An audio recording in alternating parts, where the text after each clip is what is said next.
Hey everybody, welcome to Earth and Time, a channel where we explore both human as well as Earth history. And today we're going to explore here in my hometown of Houston, Texas. And actually what we're going to explore are the active faults that are here.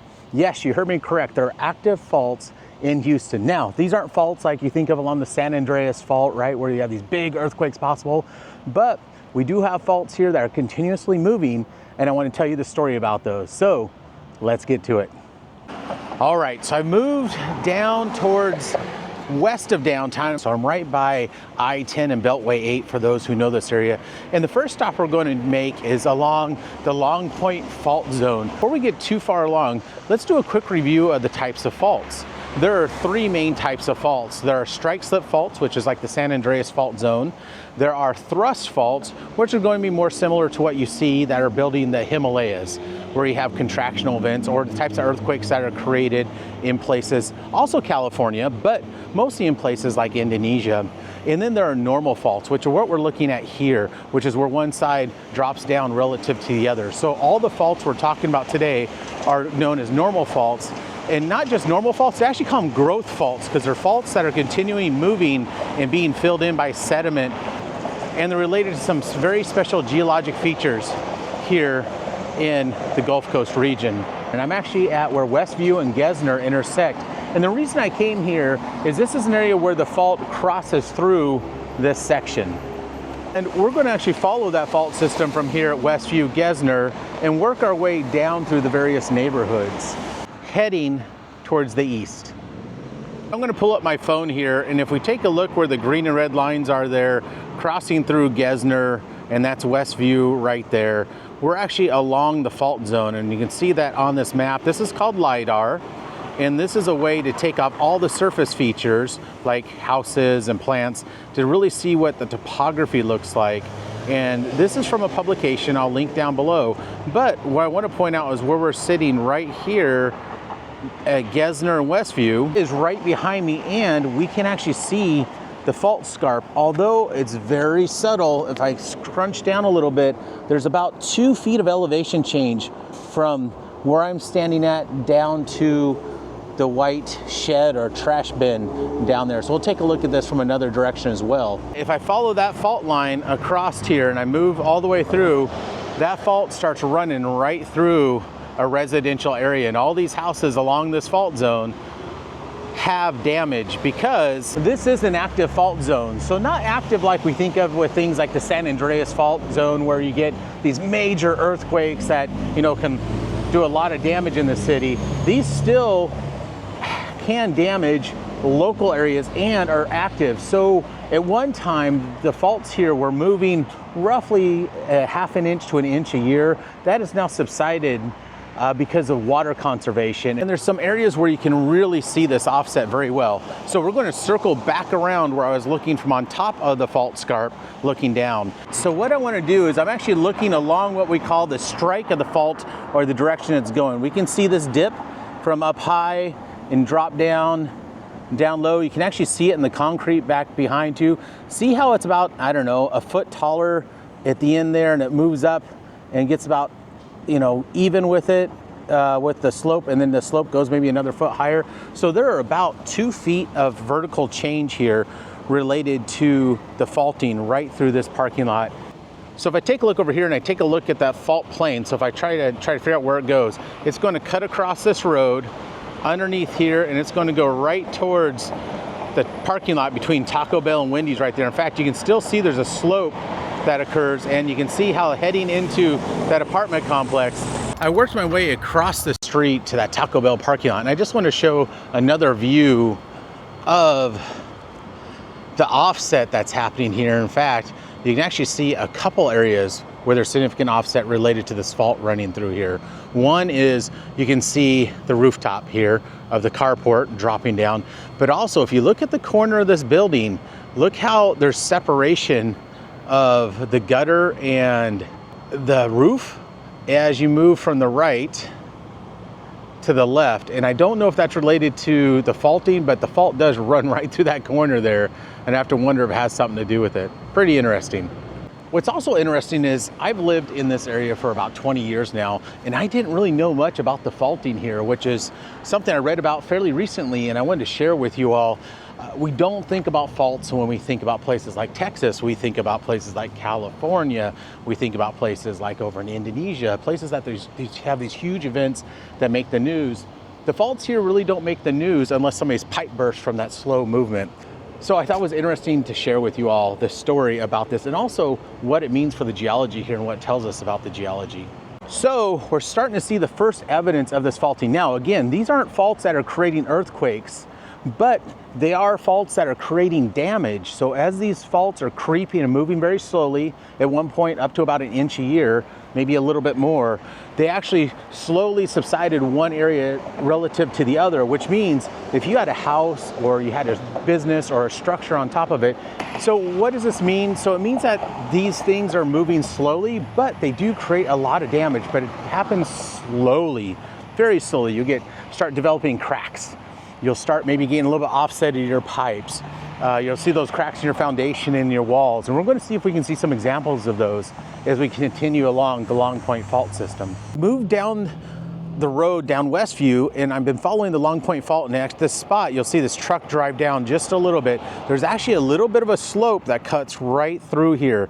That's actually the fault zone working its way across and through this neighborhood right in front of these apartments here. Pretty cool to see, and you can actually see the cars go up and down this rise.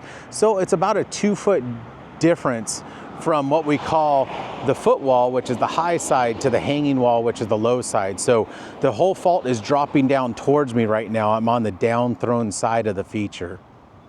Now, along strike, which is what we call being along the trend of the fault, is we can see there's a big pit here, and I don't know what they're doing in this pit, but it would be really cool to get in there and see if you can see traces of the fault coming through on this side. The far side looks like they've plowed and excavated so much. I don't think we'll see any evidence of the fault on the far side, but maybe on this side would be pretty cool. So one thing I'm surprised by is when I started thinking about doing this video, I was really worried I was going to be able to see evidence of this fault because of all the building going on here, because the fault has actually subsided a bit on its activity. So what does that mean? It means it's not moving quite as much. As I mentioned earlier, it was moving up to about an inch a year. Now it's barely moving, and that has to do with what was causing so much of the movement for a while, especially in the 60s and 70s, 80s and 90s, and that was water withdrawal. So our aquifers here, where we get our drinking water, a series of geologic units that are below our feet here, and as we draw down that water, pull a lot of that water, those aquifers slowly start to compact, which means things like these faults can get activated and start moving again. And that's what was happening here until they started really regulating how they were pumping those fluids out. Pretty interesting story, and in another video I'll talk more about the aquifers of Houston. As I sit here and watch people drive down the scarp as I'm getting ready to leave, I wonder how many people actually realize they're driving over a fault zone when they're driving over that little bump. Probably very, very few, if any. I've continued on along Westview, and once you start trading your eye at it, you can quickly see right where the fault goes. So the fault's actually running, I believe, right between here. And actually this house is, says no trespassing. I'm wondering if this house has been affected by the fault zone here. And this house just next to it, we can see the fault scarp running right in front of us, running right down. Pretty interesting how once you start training your eyes, looking for these gentle slopes and starting to connect these points from one to the next and looking on the LiDAR, and really start seeing and picking up the trace of this fault in here, which I'm surprised how easily I'm starting to pick it up as I'm running through this region. Let's continue on. I moved another small distance along the road, and again, you can pick up where this fault zone's coming through. You can see the slope of the road going up and over, and you can see how folks have actually tried to landscape around it, and you can see that fault scarp running right across this area. And you'll see this car here in a second driving right down that fault scarp. All right, I think we're all getting so good at this. Can everybody show me where the fault scarp is?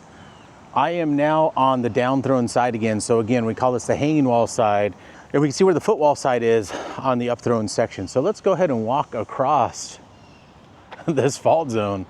Wow, and look at the offset of the sidewalk next to it and the fence sloping down. Pretty interesting to see. All right, so now I'm going to start walking up the fault zone. So now I'm actually walking on the fault plane. We can see the offset and the slope behind me. And now I've gone from one side of the fault to the other side of the fault. Again, just a couple feet of offset, but a couple feet of offset can wreak havoc on things like sidewalks, foliage. You can see they actually cut some of these trees down, and even on homes. So again, I'm absolutely shocked by how easily it is to see the evidence of the fault movement through these neighborhoods. And you can actually see here where they've actually had to repave this road on more than one occasion behind me. So you can take a look at the difference in the pavement types from there across the fault scarp down to this area. So what does all this mean? There is definitely evidence of faults and fairly active faults, or what were active faults here in the region, that have clearly had some kind of effect on the topography as well as on infrastructure and on the lives of humans. And just because I can, I'm going to go drive up and then back down the fault scarp so y'all can see what this looks like. Going up the fault scarp. Now going down the fault scarp. Everybody put their hands in there. Here we go. It's like a roller coaster. Whee!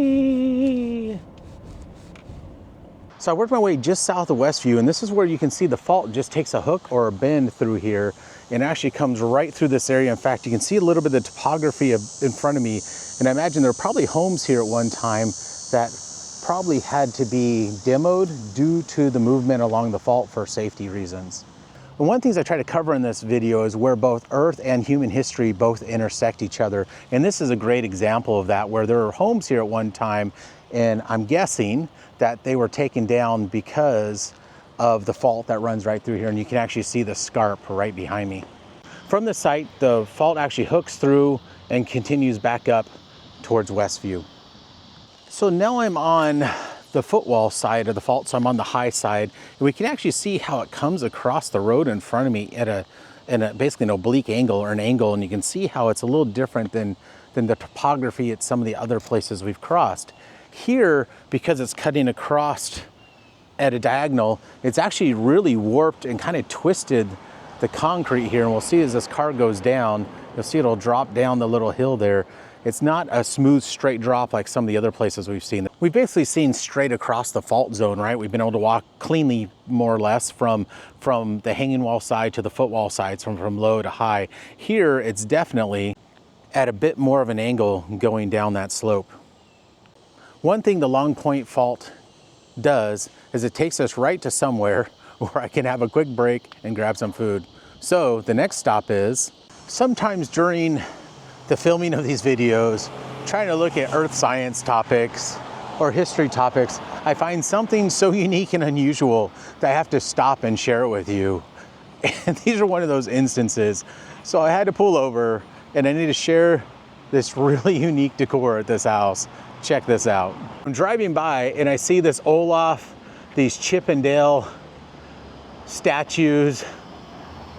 There's some kind of creature in the hedge as well. And I see Poe out here, Kung Fu Panda, just a giant statue on somebody's lawn on the corner here of Westview and Bingle Road. So those in Houston, you want to come see something unusual and see some of these figurines, come check them out. Because the things you find as you just drive around the city. Love this quote on the driveway too. Wealth is measured in time, not money. I totally agree. Okay, on to our next stop. Okay, so the Longpoint fault doesn't exactly take me here. It actually veers a little, probably more than a mile north of us from here, but I knew I was close by an IKEA and I had a hankering for some Swedish meatballs. So I'm gonna grab those and then we'll go check out the next fault zone, the Eureka Heights fault. Bon appetit. All right, after that quick stop at IKEA for some snacks, finding that Kung Fu Panda statue. We're now in an area known as Eureka Heights, just north of the 610 loop, north of downtown. And what's right behind me, you can notice there's a slight rise across the road here, just in front of that stop sign. This is the trace of the Eureka fault zone. And as a comparison, I can see the rise right here, but it's not nearly as dramatic as we were seeing in the Longpoint fault zone. But it cuts right through this region. And right through, you can actually see on the side of this house, a crack going up the side, which is probably a result of the fault zone running through here. In fact, you can see how it looks like the right-hand side of the house is sitting higher than the left-hand side. I'm on the corner here of the road, and this is sitting on top of, again, the footwall side, so the high side of the fault. And then behind me, where the car is down there, is the down-thrown side or the hanging wall side of the fault zone. And the fault runs right through this property. And again, you can see the crack underneath the window. You can see the difference in elevation from the garage to the house as well. And from that direction, if I look towards the northeast, the fault continues on in that direction somewhere. I'm not exactly sure where it goes. There's a little bit of a topographic high right here at this intersection. So walking again from the footwall side down to the hanging wall side, down this little fault scarp that's been paved over, but you get an idea again about how the faults here in Houston, these aren't these big faults like we think of in California, where you have these large earthquakes that devastate whole regions. These are slow moving small faults that really impact those who are immediately adjacent to them. So I'm always asked, well, what can we do for natural hazards? Well, the first thing to do is, if you're ever looking in a region that has some faults or things like flooding or landslides, always take a look at the regional maps, ask questions, learn about where you live, and find out what are the natural hazards. Here in Houston, we mostly worry about things like hurricanes and flooding. But if you're next to some of these active faults, although not nearly as active as they used to be, you still need to understand what kind of disasters or natural hazards or natural effects Earth can have on you. All right, everybody, thanks for joining me to learn about these faults in Houston. Pretty fantastic story, and one that you don't really hear about. It's covered a little bit on the news here, not a lot. Most people don't realize there's active faults here or why there are active faults here, and some of the effects that folks spreading out and continuing to grow here and build have caused a reactivation or continuous movement of some of these faults. Stay tuned for more videos about earth science around the greater Houston area. If you enjoyed this video, of course, give it a thumbs up, leave comments down below. Did you know about these active faults in Houston? It was definitely news to me when I started doing the research about this a few years ago. Thank you again. We will see you out there. Let's go have some fun and learn some more.